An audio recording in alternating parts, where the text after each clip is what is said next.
and very soon. So this week's parasha is filled with great opportunities, great stories. And the first one I think we should do is one of the brachot. And I think I like this one a lot because it has a very important lesson about how we raise our children, even though he doesn't directly talk about it. But to me, I believe this one is a really amazing one about teaching us a lesson about how we should raise our kids and also how we should speak to people in general. Amen. So the Torah Dala, the fourth Torah of Zera Shimshon.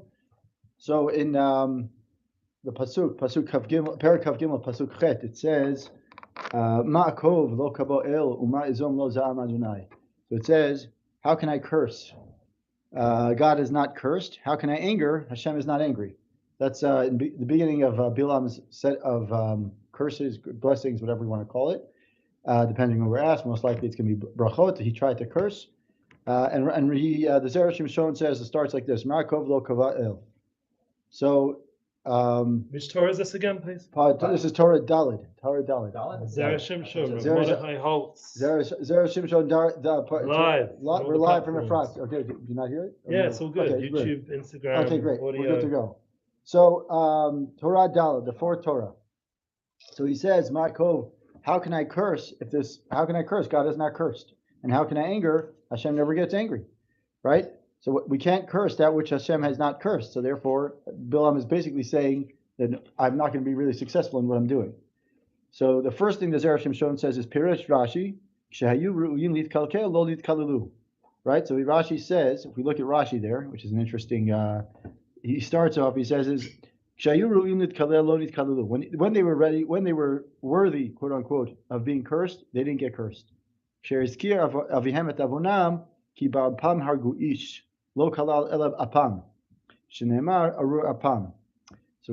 Rashi starts off, he says, is that when they were supposed to be cursed, when Bnei Israel were supposed to be cursed, they didn't get cursed.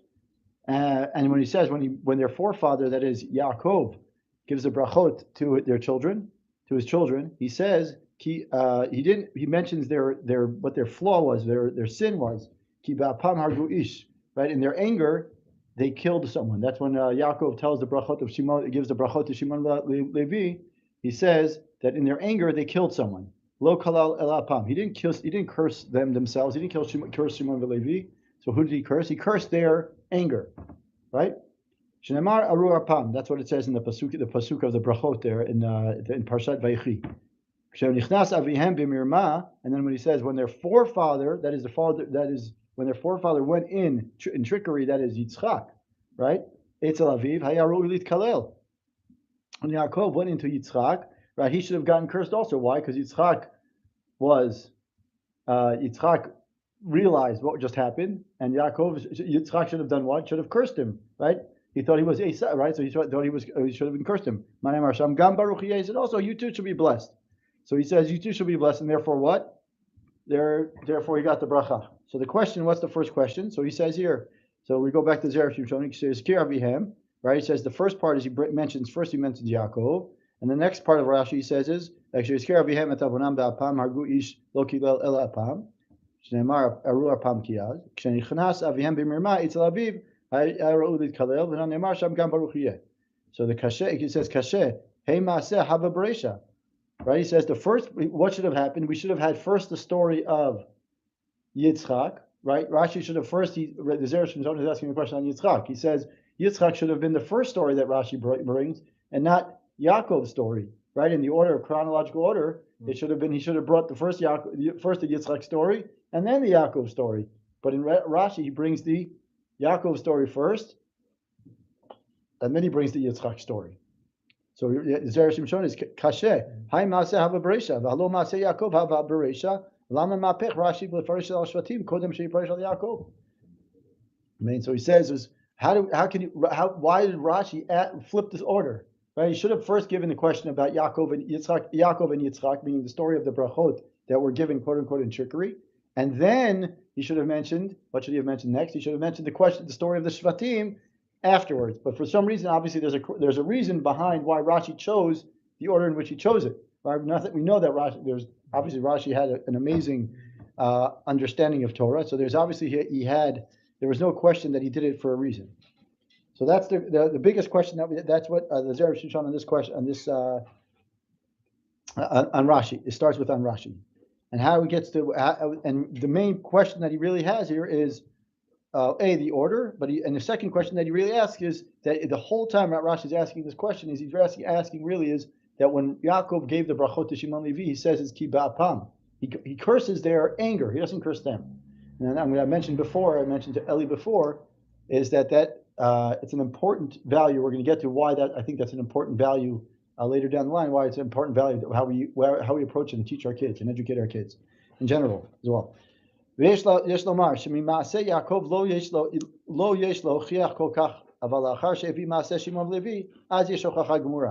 he says is that the story of Yaakov, the trickery of Yaakov, it wasn't enough to prove what he's trying to do. That's what his answer is so far. He says once you bring the story of Shimon Levi, then we have enough of a proof. So now that we have to understand what is that story? What are the stories? What are we trying to get to? What are we trying to get to?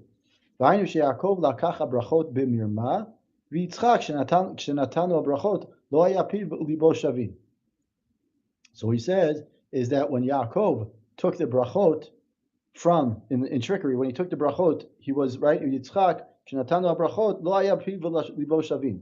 Right. So what happened let's go over the story of Yitzchak and Yaakov, that whole story. When we go there, we understand that when Yitzchak was giving that bracha to who he thought it was Esav, right? This whole time he said Hakol Kol Yaakov Adam Esav, but his intention was to give it to the Esav, right? His head was saying, his mouth was saying, give the bracha to Esav, and his brain was give it to right. His kavanah was one way. His kavanah and his mouth were two different things, right? In other words, his brain and his mind and his mouth were not equal. Okay, he wasn't necessarily. They weren't on in parallel, right? In other words, he was thinking to give them to Esav, the person standing in front of him. He thought they were Esav, and then he found out afterwards that they're going to be Yitzchak. It was actually Yaakov. So he says, "Gam Baruch Yeh." Okay, he too gets a bracha. Right? Right? In his heart, he was meant. In his heart, he was meant to give a bracha to Esav, and then in his mouth, he was actually giving a bracha to Yaakov.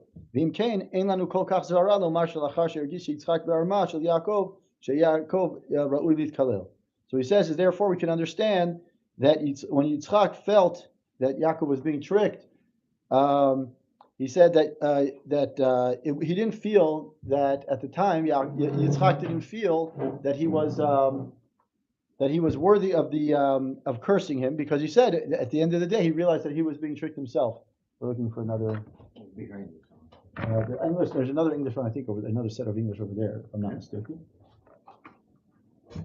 Hold on 1 second. There's a whole thing on the second show. Book 9. Oh, here. Book what? 9. This is 8, 7, 6. Sorry. It's all good. Okay, so unless he took it with him. Okay, so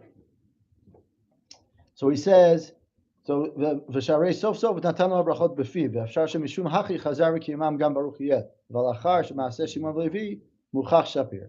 So he says is that in other words, when Yitzchak was giving the brachot to Yaakov, he originally intended that those brachot were going to be going to Esav, and then he realized that what happened is he realized that the brachot he realized the trickery that was going on, and so therefore he said, Gam Baruch Yeh, he should too to be blessed. But with the Shimon Levi, it was clear, and therefore that only afterwards we can prove then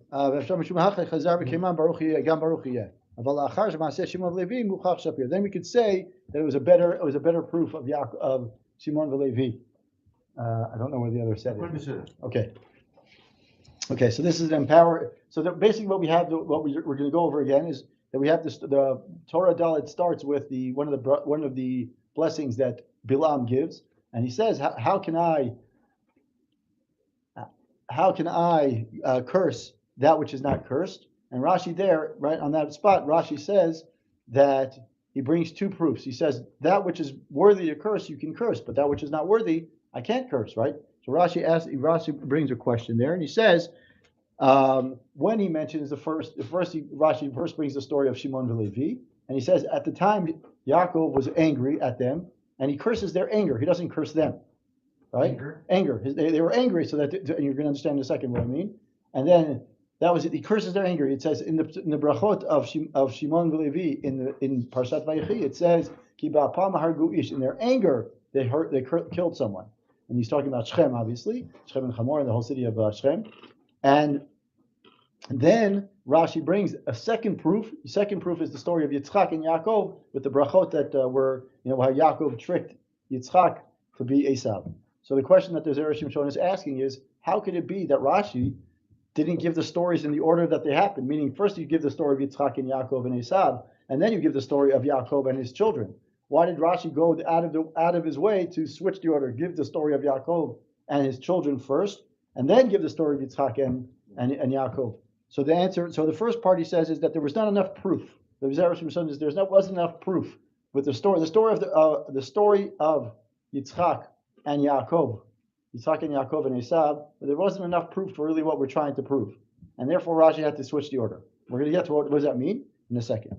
So now there's a beautiful piece here the Zera Shimshon now goes into something that the Arizal mentions. Now I don't understand everything that Arizal says, and I don't think any of us do. But it's a beautiful piece, and it really explains something about this whole story, and as to why Yaakov really got upset at his sons. It says here, Shekatuva Ari Azal, and he says here, Sheterach ba al ishto nida, u'tzrachu shnehem litgalgel la'asir mehem zu amazu. So he says Terach, that who's Terach, Avram's father. So he said Terach, had relations with his wife when she was a nida. And therefore, how does he get to that? I don't know. Again, like I said, I don't understand all of that the Ari HaKadosh says, but I can say that this is what he said. And he says here, they had to do some sort of tikkun for that mistake. Terach had to do some sort of mistake. So they had to come back in some sort of gilgul sheni. It was Avram's father. It was Avram's father. You're going to get to it. It's crazy, right? Hold on a second. We're going to get to it. I don't worship. Yeah.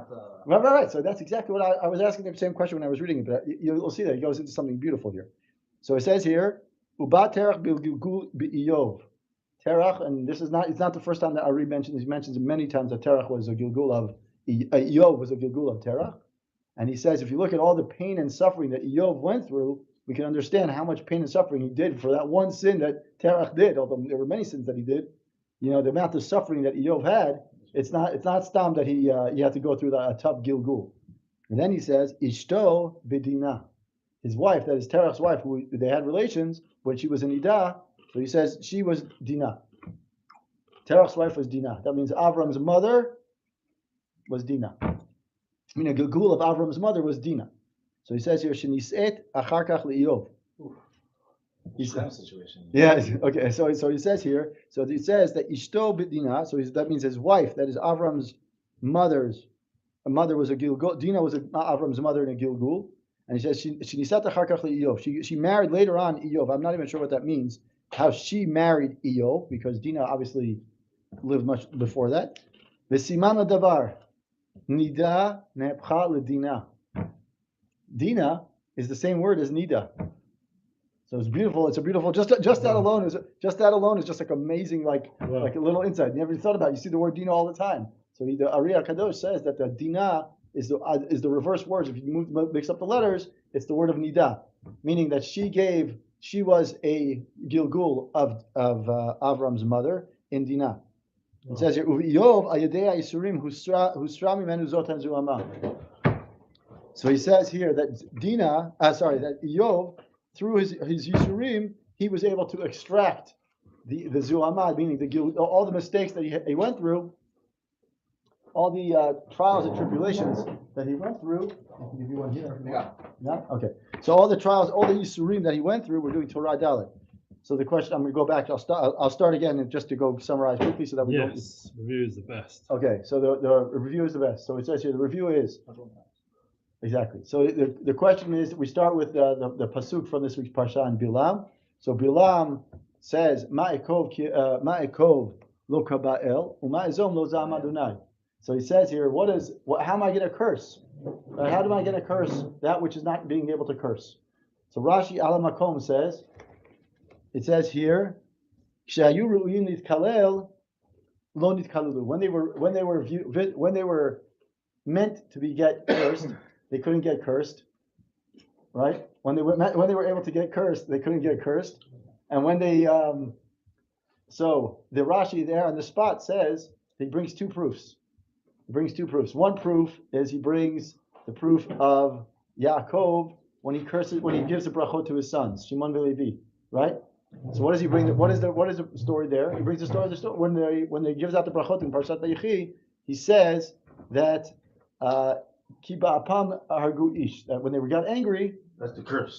That's the curse. But the anger is the curse. Anger is the curse. But he didn't curse the Shimon v'Levi. He curses their anger. Nice. Right? That's what Rashi says. And then Rashi brings a second proof, and he says the story of Yitzchak and Yaakov and Esav. So the question that the Zera Shimshon has is, why would you flip the order? Why would you switch the order? The order happened first. Yitzchak, Yaakov, and Esav happened, and then the story of Yaakov and his sons. So there's got to be a reason why Rashi went out of his way to change the order. Okay. So the Zera Shimshon gives a suggestion. He's saying is that the story of Shimon v'Levi was a better proof about what was going on, a better proof of what really happened. That is that when Yitzchak and Yaakov and Esav happened, it wasn't a good story. It wasn't as good of a proof as the story of Shimon v'Levi. Why? Because the story of Yaakov and of Shimon v'Levi, of Yitzchak, Yaakov, and Esav, what happens? Yaakov gets dressed up as Esav, and Yitzchak thinks Esav is standing in front of him. So he's saying, give the bracha to. He's saying one thing, and in his mind he's thinking it's Esav, right? He's saying the bracha, he's giving it to Yaakov, but he's in his heart he's thinking it's Esav, right? So his mind and his heart, his brain and his mouth are not saying the same thing, right? But what happens? How do we know that what happens? And once he finds out that we got tricked, what does he say? Gam baruch yeh. He too shall be blessed. So in other words, he doesn't undo he doesn't really undo the whole bracha. But the story with Yaakov and the Shvatim, Yaakov and Shimon v'Levi, there he gets angry. Like he really gets angry. He gives it to him. But he never, like I said before, the bracha that he gives them, or that they mentioned, what he says there is really a lesson for all of us in raising children. I find it very surprising that bracha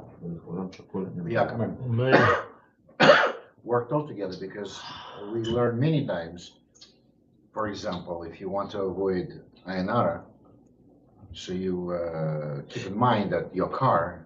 Right. It's not really your car. Hashem gave it to you, so you transfer it, but it's not yours. Right. It's Hashem's. Right. Oh, it's cool. Like never heard that. Because it's Hashem's. So I'm jealous of your car. Meanwhile, you don't have a car. Right. So here he gives bracha to Yaakov, thinking it's Esav. Shouldn't work. Should be like. So that's exactly what he's saying. It's exactly what he's saying. He's saying is that what he had in his mind is that it's supposed to be Esav. Yeah. Right, and then what happens? He finds out afterwards that's Yaakov. There's no retraction. It's like, okay, right, exactly. He's okay with it. Right, exactly. It's like, all right, I'm not. Should be right, you should be also right. There's no oops. Right, it doesn't say oops. Right, and then with the bracha the bracha that he gives Shimon v'Levi, what you even notice later on, it's not really a bracha. Let's just be honest. It's not a bracha. And I learned that later on, we're going to get to later. He doesn't really mention it, but I looked later on in the brachot that Moshe Rabbeinu, when he gives a bracha at the end, doesn't give Shimon, because he's still talking about the same situation. We're going to get to it in a second. Wild. But anyways, so you came in right when the part of Ariya Kadosh. Ariya Kadosh mentions that Terach, that is Avram's father, and his wife, that is Avram's mother, had relations when she was a Nidah. Okay. Now again, like I said before, I don't understand all of that, which is Ariya Kadosh says. I don't think I understand anything. But right, where'd you get that? They right. weren't even Jewish. Right. So he says, and therefore they both had to do some sort of gilgul later on. They had to repent for their sins. Okay. So he says Terach was a gilgul of Eov was a gilgul of Terach. Whoa. And he says that his mother married Eov. Yeah, I don't know how that happened either. Exactly. It's on the same time. Exactly, that's what I'm trying to figure out. Eov lived for many, many years. Right, Eov also lived in the time of Paro, right? It's of Paro. Paro lived for many years. Right. So anyway, so you have this thing where Dina.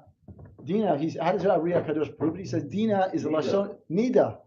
Nida and Dina, right? I think that's the proof. Well, it's not the proof, but he says that's the hint, the remez.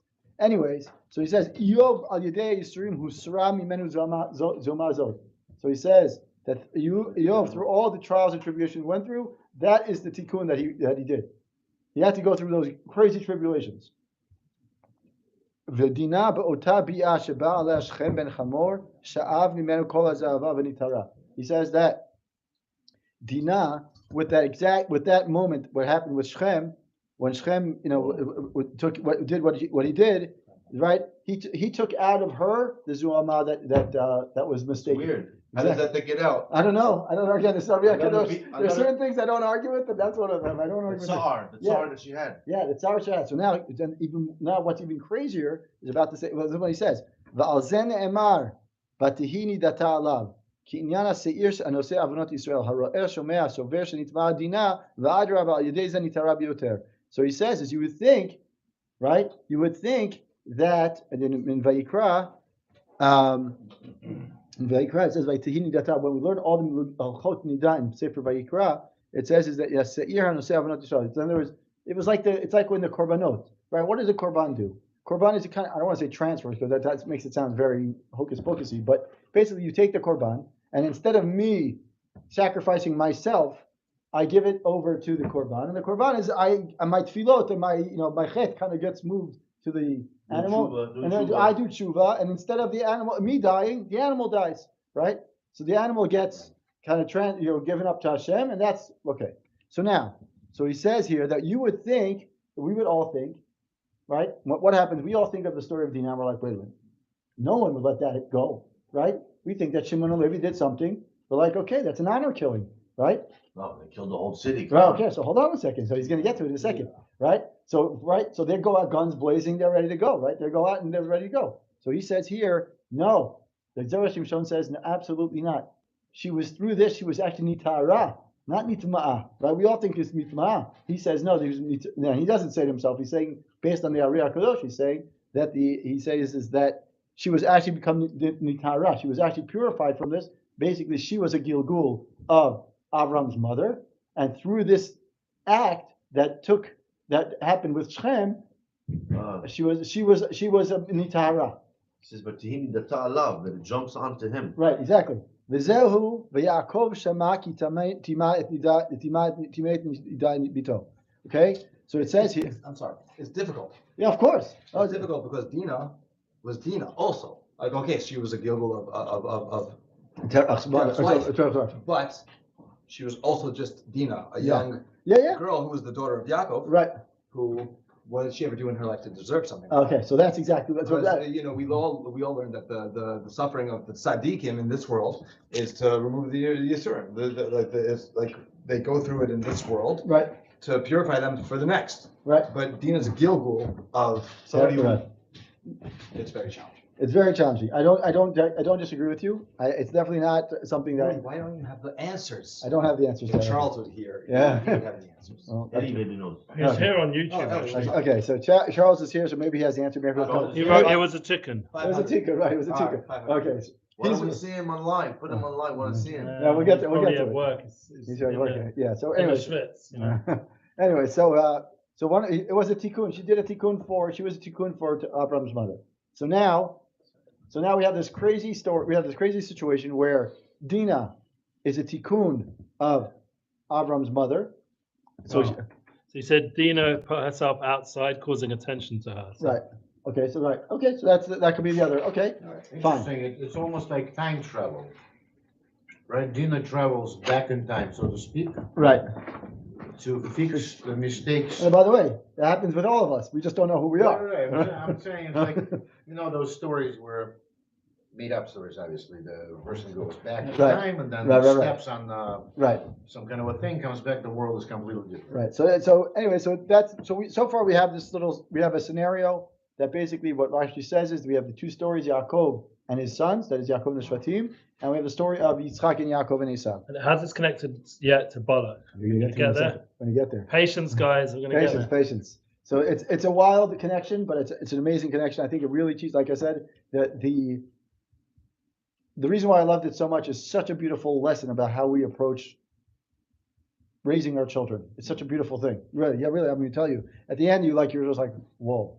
Okay, just remember what Yaakov did when he says the bracha. You have to just remember. He says, "Shimon v'achim," right? Klei Hamas mechorotehem, right? If we can even go to the bracha that he gives them. You're going to see, and then it says here. Hold on. The apam. It says here. Okay. It says here, Reuven bechori atak. Okay, and he says here, Shimon v'Levi achim klei Hamas mechoretehem. He says Shimon and Levi are comrades. Their weaponry is a stolen craft. V'sodam al tavon nafshi b'kalam al ki ba'apam hargu ish. In their anger with their he says here, for their rage. I guess I got some of that anger from them somehow. Right. Maybe the tribe somehow. For in their rage they murder people. Okay, so he mentions their rage, but he doesn't curse them. People, they right? anger, they stab, they kill. Right, but again, they didn't. What happened? Rage out. Right. So what happened? So the whole point here, right? So they get cursed, but what happens here? He curses not. He doesn't curse them. Their actions. The actions are actions. So now I'm going to get to that. We're going to get to that. Just remember that. And remember the reason why this whole thing is the Zera Shimshon has a question as to why he switched the order. Okay? So we're going to get back to it in a second. So he says here, Yaakov shamaki timei et dinah bito. Yaakov heard that this happened, right? Klomar shamash hakol amru b'fihem shenitmal shelo hayu b'yodim hasod. So he said that Yaakov knew that this was supposed to. Yaakov knew that this whole idea that Dinah was a tikkun of Terach's, that is Terach's wife. He knew that was supposed to happen. Only Yaakov knew, but everybody else thought that she got right. She was right. It wasn't appropriate, right? Didn't know the secret. Aval Yaakov haya yodea sod v'zeu bechirish Yaakov ad beyam. If you look there at the story, Yaakov stepped silent.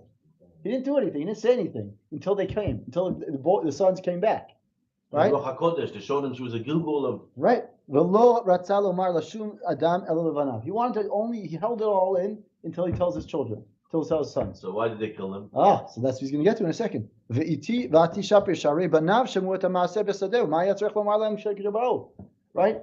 It's obvious that the sons, that is the 12 tribes, they heard what's going on. They're walking around the streets. They know what's going on. They heard it. So why does Yaakov have to, A, hold the secret in, and B, why does he have to go back and tell them again? They knew what was going on. Right? So why do we have to go back? So he says that Yaakov knew the secret. The secret is that this wasn't. It doesn't sound like it. But he knew that this was meant to happen. Meaning that doesn't sound right. But he knew that what Dinah's the story with Dinah. He knew that was a tikkun for something. So he wasn't. He was upset. He was angry. But he wasn't. He held it in, and then he told it. He wanted to tell the sons, "Don't worry. It's a son. It was meant to happen. It's a sod. I want to tell you the sod." And that's what he says here. Okay, they're coming in, guns blazing, they're upset, right? You can imagine the story. Yaakov's just sitting there in his room, quiet. Let it be. Let it be. And they're walking in, they're about to break down the house, right? And he's just sitting there like, whoa, guys, just slow down. Let's take a deep breath. Put the guns away, and that's what he's doing. And they walk in and he says, how can we don't care if it's a tikkun, we don't care about the soul. I don't want to right. We're going by the pshat. Right. You did this, Avera. That's it. We're cleaning up. We see one thing. I don't care about the sod. Right? We don't care about the sod. Oh, we care. We puzzle them. But you did it, you're going to be punished. Right, exactly. Here and now. Right, here and now. We're taking care of it, right? So it's what we see versus what we think, right? In other words, remember, go back to what Rashi said. What Zera Shimshon said in the second paragraph, he said is that his mind and his mouth were not the same. Right? There's a practical what's going on right now, and then we take a second to hold ourselves in and say, wait a minute, there must be a bigger reason for what we're doing, right?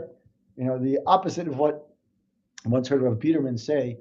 Rav Biederman say that there's, I forgot who he said. He quoted someone. He says, right? Right. But the Torah that he says is when we're in an angry moment, we only see tunnel vision. We only see something like this, right? But we're in a tough situation. We only see this, right? So I only see this, and I say it's the worst thing in the world. Yeah. right? And then what happens? And it, right, right, I mean, like this tight little spot. I feel like, hold on, Hashem, let You me move see. back, Right, breathe, take a step back. breath. Right, let me Take a breath. Look at the picture. Right, the Hashem's bigger, running the right, show. exactly. Right, then you say, Hashem, show me the bigger picture. Well, yesterday I snapped. I was coming out of a parking lot somewhere in a calm area, not here in the front, in Jerusalem, and I was putting my baby from the Agala into the car because we couldn't get her in the car seat. We had to pull out, and a car came, and we were there for like, I don't know, 30 seconds bothering him, like he beat. Yeah. The guy like beat to me, and like he sees me with like a little baby, like a half newborn. Right. Like beep! I told him beep. I snapped, but the steam started coming out of my ears. The guy told me, "Ta'avod al hamidot shelcha." He's like, "You're being tested here, buddy." Right. So anyway, Then the car behind him beeped. Right. So, but you see, I'm here with a baby. Come on. So it's a test for all of us. But anyway, so what you're seeing here is that Yaakov was holding him, was holding back. He was holding back because he understood what was going on. And the boy and the sons, who are a range of ages, you can imagine that some of them are 18, 19, these kids with lots of energy are just like, Dad, this is not happening. We can't just be like this. Right? So he was like, I want to tell you the secret. And they're saying secret schmecret. I don't care about God, pops. Right? So he says here.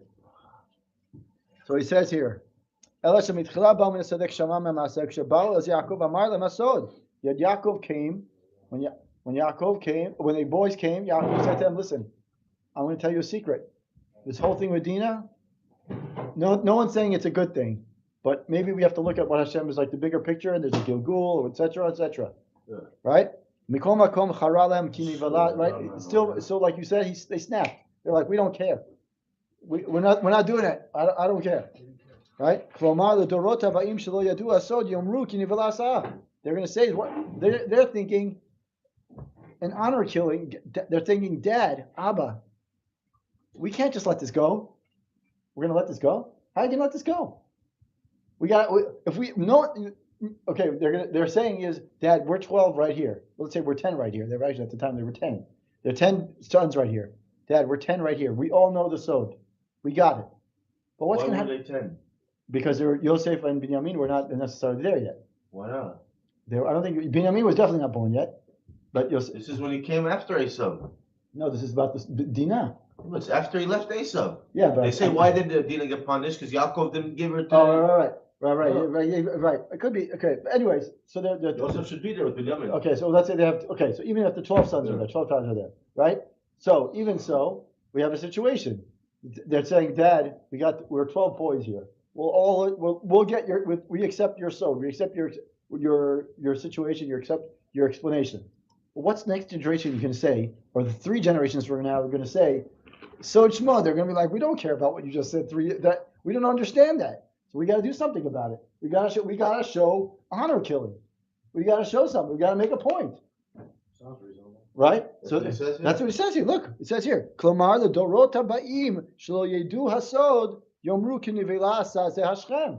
He defiled our sister. They're not going to listen to a sod. They're not going to want to even listen to it. Think about that sod. How are you going to do that? How are you going to accept that? We got to do something. We got to make a point. And Yaakov's telling them, stop, relax, take a deep breath. Right? Yaakov, by the way, it's not the first time that Yaakov, by the way, with Yaakov and Yosef, the story of Yosef, what happens when the brothers start beating up on Yosef, and Yaakov hears the story in the dream. What does he say? Yaakov, Vaviv Shamar Tadava. He holds back. He restrains himself because he says there's got to be a bigger picture. No, he knew he knows the dreams were coming true. Right, but he also knew. Was waiting. The Zohar says he was waiting to see when they're going to come.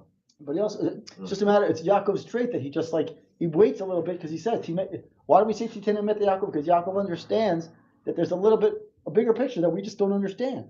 So he says to the boy, he's telling to his sons, just trust me on this. Trust me on the sod. The sod is going to happen. Is happening. Don't get angry. And he's saying, the boys are saying, absolutely not. We got to do something because otherwise the next generation or 3 generations from now are going to be like, Dad. They're going to be like, how could you, right? How could that happen, right? In other words, what happens? The Nevela but what we call honor killings, right? We call it like this honor of the family thing. That's not something that happens in those days. It didn't happen in those days. Also, not such a Jewish thing. Exactly, it's not a Jewish thing.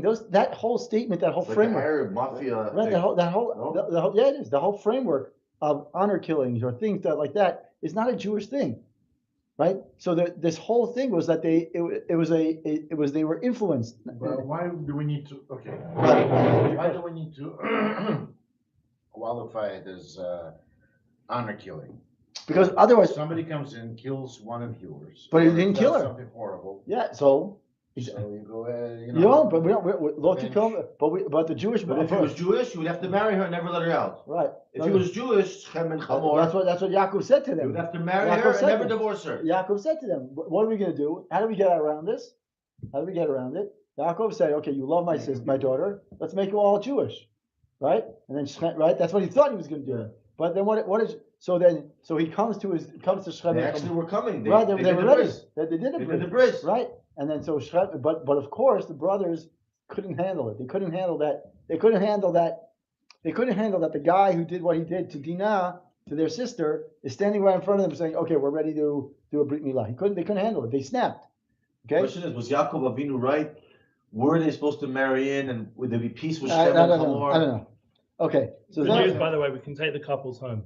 oh yeah. Okay. Good. Okay. We So got a thumbs up you got a thumbs up. Oh, from the boss. on the boss. Okay. Might have points out that Dina was still in prison. No, I mean, Right. they were still holding her. So look what it says here. It says here, "V'zeu b'Yisrael." Shelichora miotar. The whole word b'Yisrael. It says there, "Nevela asa b'Yisrael." We could have just said "Nevela asa." We didn't say b'Yisrael. We don't need the word b'Yisrael. Yisrael is extra, according to Zera Shimshon. Ela l'rmos ha'nevela ina lefi ha'emet ela le'inei ha'briot. The truth is not. It's not the emet. The real truth is not what's being seen right now. We don't. What happens a lot of times is we see what's in front of us, but we don't understand the truth until a couple of months, years. Hopefully it's months, but sometimes it's a day, 2 days. Sometimes it's years later. We're like, oh, now I get it. You see the whole string of events. You're like, wait a minute. Now I see the whole what Hashem just did. And Yaakov is telling them this is what happens. Sometimes we don't understand what's going on in front of us, but we have to understand. We have to accept what happens, and we don't have to be like charged with our anger and say use our anger first, right? Remember, this whole thing is about anger. What happened? So that's what he says here.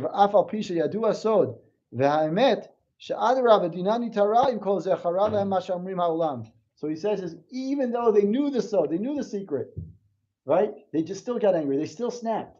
They knew the secret, and they knew that Dinah. What happened to Dinah was a tikkun for what Terach's wife. What happened with Terach's wife, right? So they knew it was a tikkun. They heard it. They got it. They said, "Okay, Dad, we got it."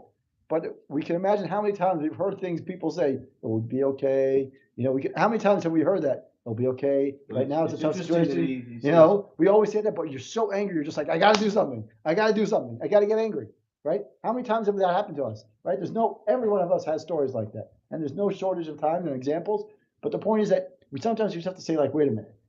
There's Abraham Lincoln once wrote. I think it was in How to Win Friends and Influence People by Dale Carnegie. He wrote in his story. He said Abraham Lincoln was known that if you looked I think they opened his drawer once, like his desk drawer, and he had like hundreds of letters in there, hundreds of letters.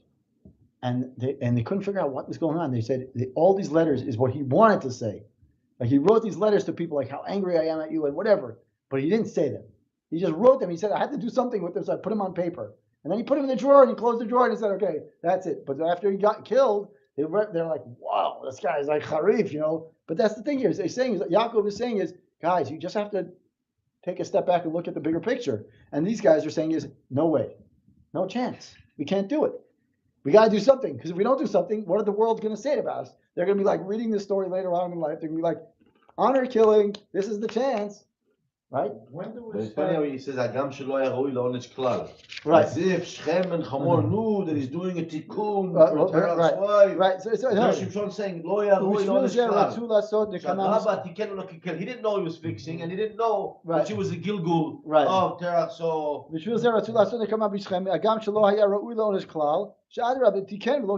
fixed it. How did he fix it? Tuma left her from No, it's even more than that, Wow. because he was willing to get married to her. right? So in some ways, the Zera Shimshon is yes. He was going to marry her. Right, so he's married. So maybe listen, maybe it wasn't the right way to do it, but at least according to halacha, he got married, and then not only did he marry, he's like, I'm going to convince my whole tribe to get married, to get a breed. So maybe he didn't really deserve, quote unquote, right? So there's this whole, now we have this whole situation.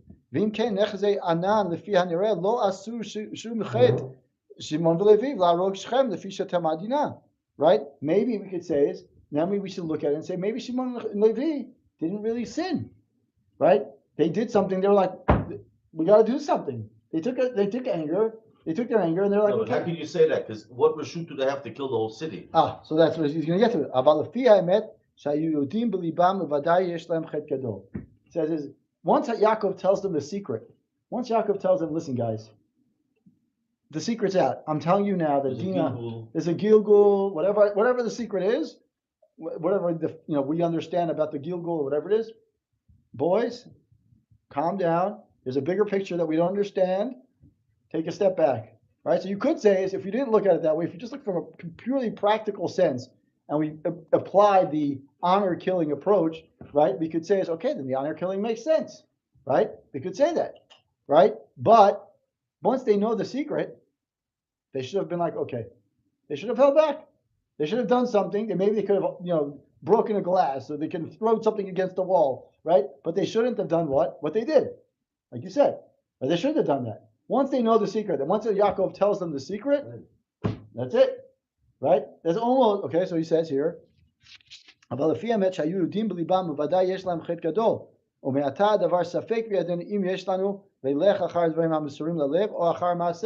right? So we have to say is we have to look at the question even bigger, because what happens? We go back to the story of Yaakov and Esav, and with Yitzchak. What happened with Yitzchak? Yitzchak, we said is that Yitzchak's lips was blessing Esav, but his words were blessing Yaakov. Right, exactly. So he's saying is we have to understand is what in our heart what counts, or in our mouth what we actually do. Which one counts? Yeah, but here it's Shimon and Levi's heart. There it's Yitzchak. Okay. And he's not the one that's supposed to be cursed. Yaakov is the one that's supposed to be cursed. So why is he comparing the two? No, so don't ask the question again. I'm sorry. Ask it again. Is that a good question? No, you're right. He's saying because Yitzchak, because what happened with Yitzchak, right? If you think about the question again, if you think about what Yitzchak did, Yitzchak said he sees Esav in front of him, right? We don't know that. Again, he didn't know that. He says Akol Kol Yaakov by the end of the day Esav, right? So he's not sure. So he says, listen, my mouth is saying one thing, my heart is saying this. What's his heart saying? Esav, right? And his brain, his mouth is thinking maybe Yaakov, maybe Esav, but in his heart is thinking this is Esav, this is the Bechor, right? And then what happens when he finds out that it's Yaakov, actually Yaakov? He says, Gam Baruch Yeh. So he says is that his heart and his mind they're not aligned. Good. So the question is, the question is now it goes back to Shimon and Levi. But did Shimon and Levi say their heart was in the right place? Yeah, but Yaakov was supposed to be cursed at that time. And they're comparing the heart and the mouth of Yitzchak to Yaakov supposed to be cursed. To here Shimon and Levi are supposed to be cursed from their action. So I'm saying it's not a good comparison to compare.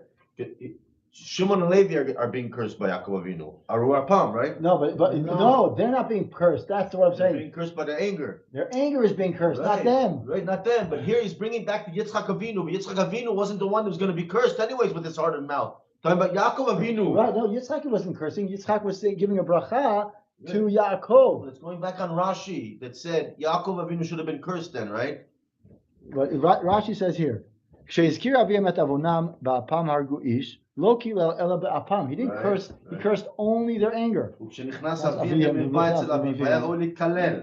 have been cursed. Right? He should have been angry. But what happens?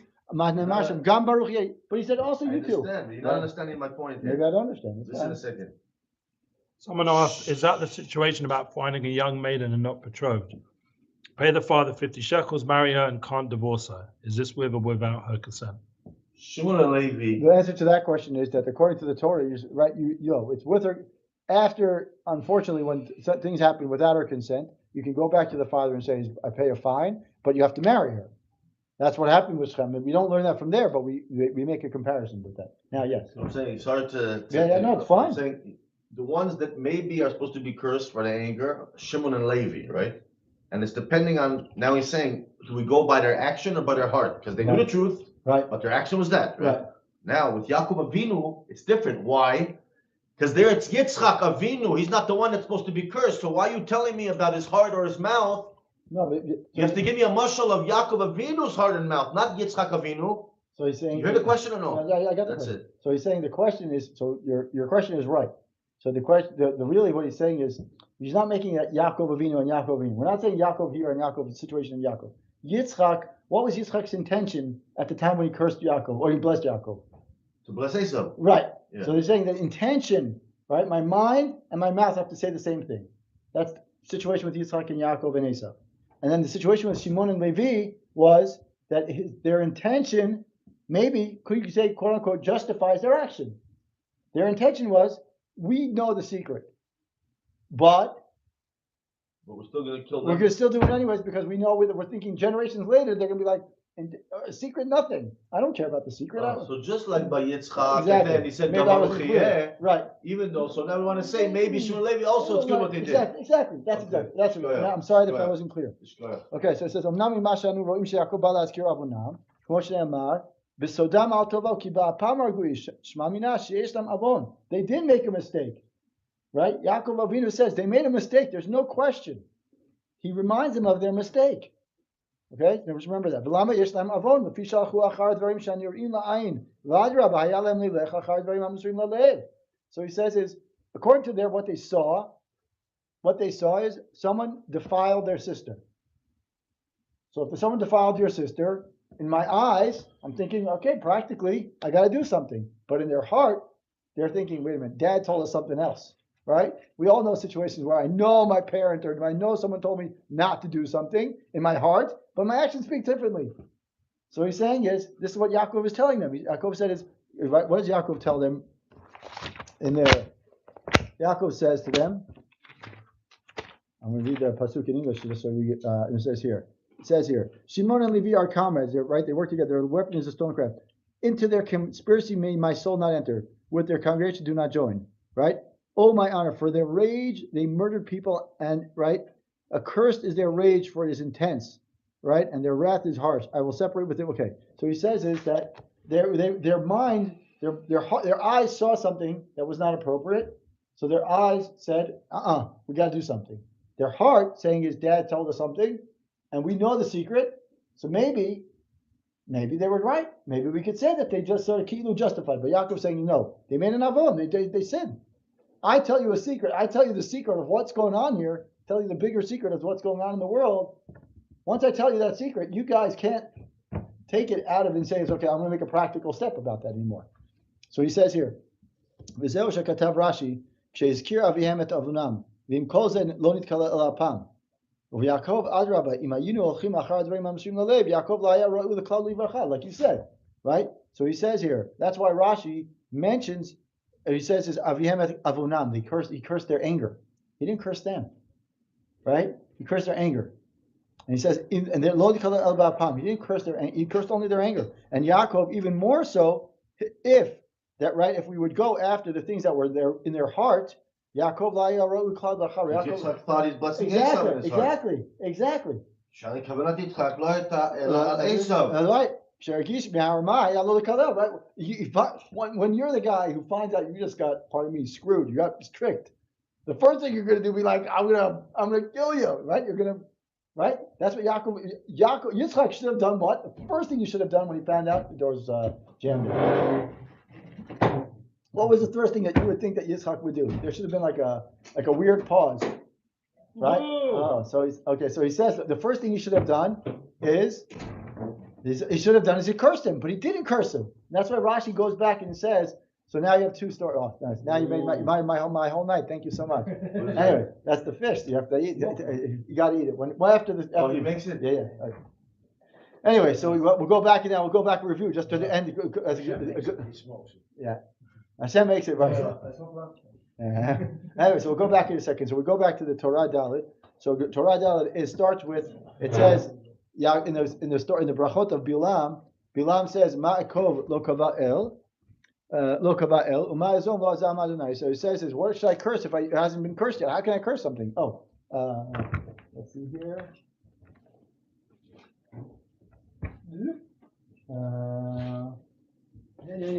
That might be up there.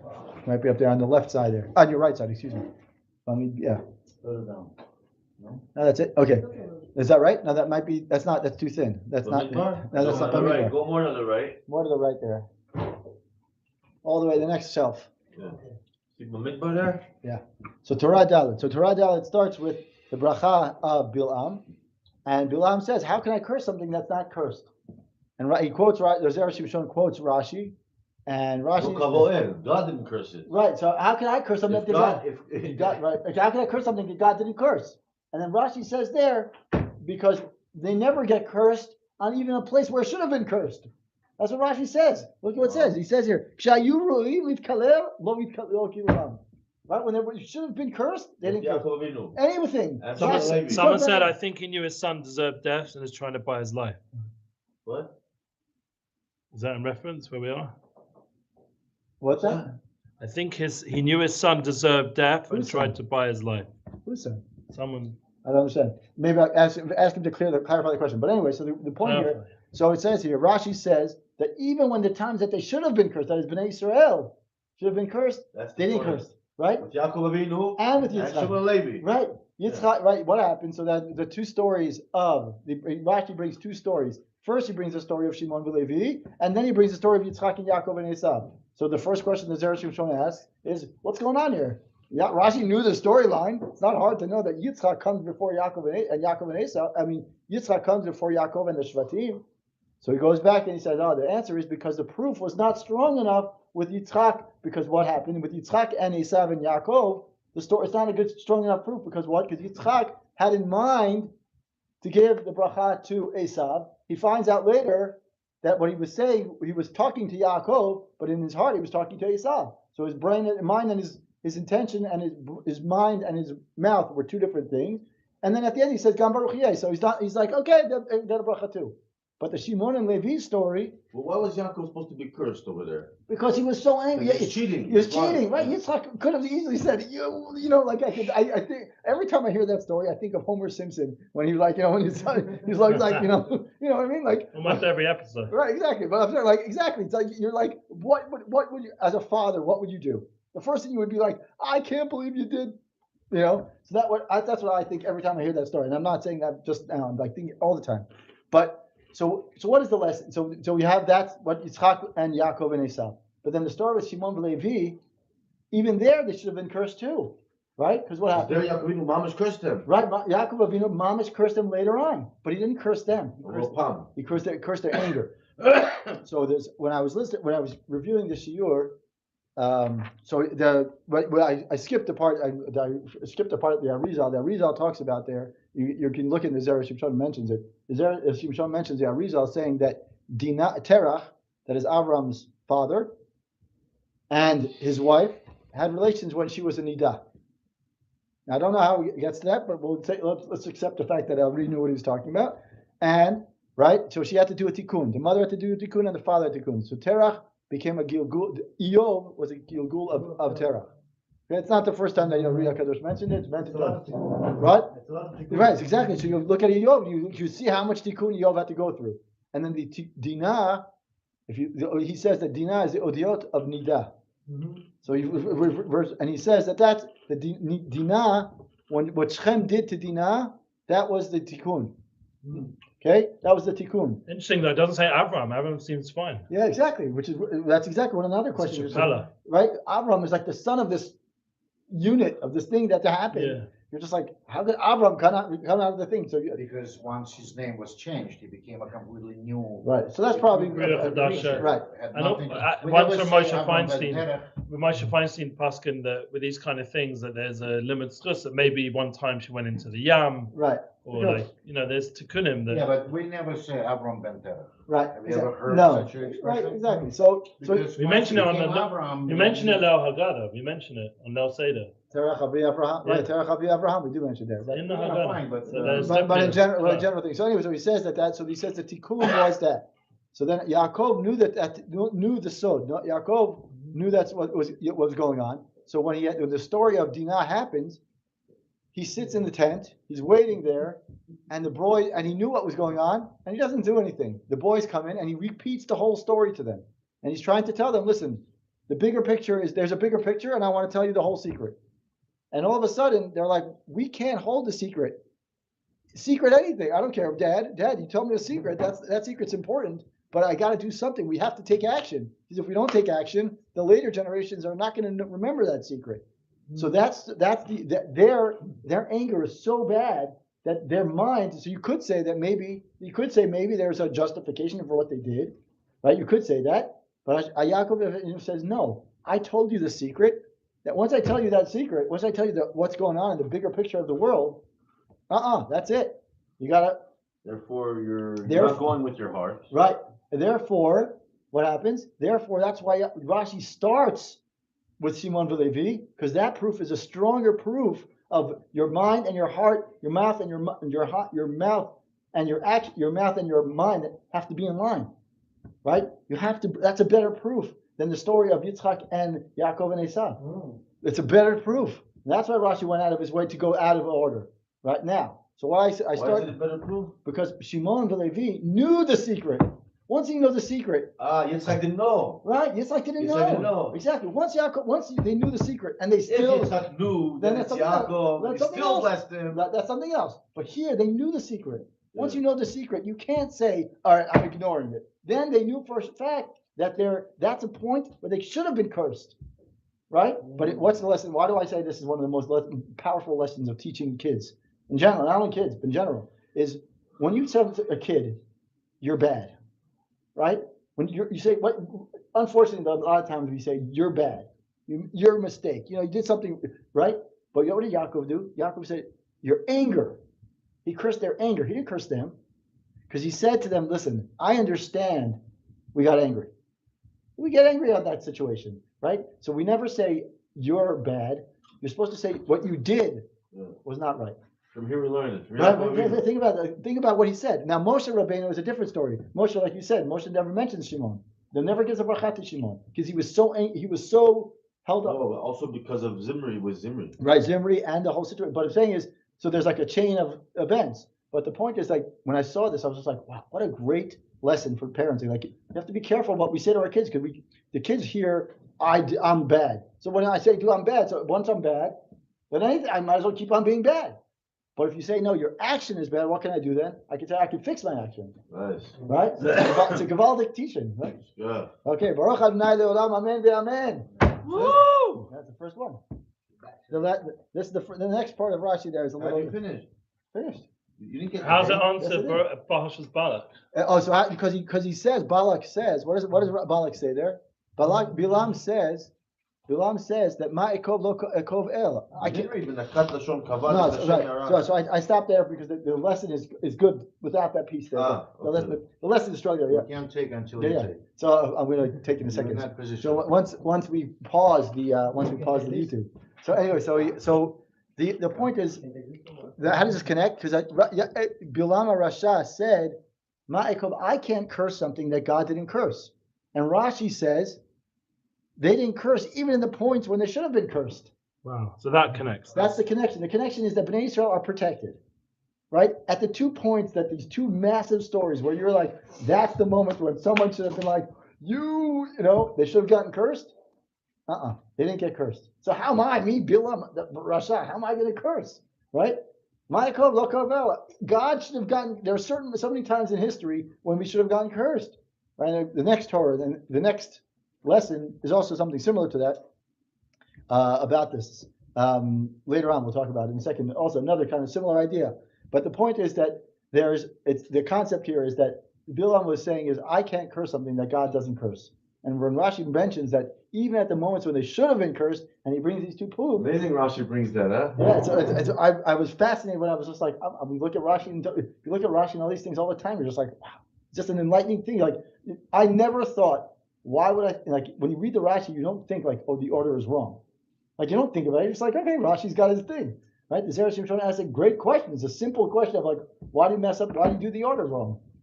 Right? The chronological order should have been the way it should have been. But he asked a great question, and he even brings a great story. I mean, a great answer as that what's going on. Shkoach. Wow. Square. All right, where's the crackers? Is it go live or do it turn to pause?